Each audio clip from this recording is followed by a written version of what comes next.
Kitchen മാത്രമല്ല വീട് മൊത്തത്തിൽ ഡിസോർഡർ ആയി കിടക്കുകയാണ്. അപ്പോൾ അനിയത്തി ഇതവിടെ മൊത്തം അടിച്ചു വാരി വൃത്തിയാക്കണുണ്ട് കേട്ടോ.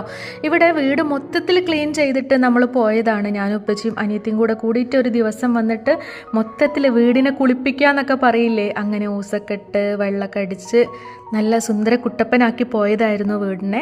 ഇനി ഇങ്ങനത്തെ കുറച്ച് ഈ ഒരു ചമ്മല് കാര്യങ്ങളൊക്കെ ഒന്ന് അടിച്ചു വാരി വൃത്തിയാക്കുക. ഹാളിലെ ഈ ഒരു ഷെൽഫ് കാണുമ്പോൾ നിങ്ങൾക്ക് ഇത് വുഡായിട്ടൊക്കെ ഫീൽ ചെയ്യൂ അല്ലേ? ഇത് ആക്ച്വലി വുഡൊന്നല്ല കേട്ടോ, ഇതൊക്കെ നമ്മുടെ ഉപ്പച്ചിയുടെ കലാവിരുദ്ധകളാണ്.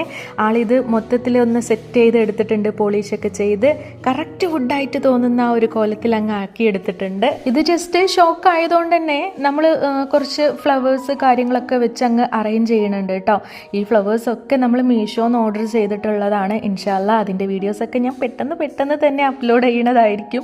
എല്ലാ വീഡിയോ ലിങ്ക് ഇതൊക്കെ തന്നെ പറയാനുള്ളൂ കേട്ടോ, പെട്ടെന്ന് തന്നെ അപ്ലോഡ് ആക്കാം എന്തായാലും. അപ്പോൾ ഇതിങ്ങനെ മറിഞ്ഞ് വീഴാതെക്കാൻ വേണ്ടിയിട്ട് ഇതിനകത്ത്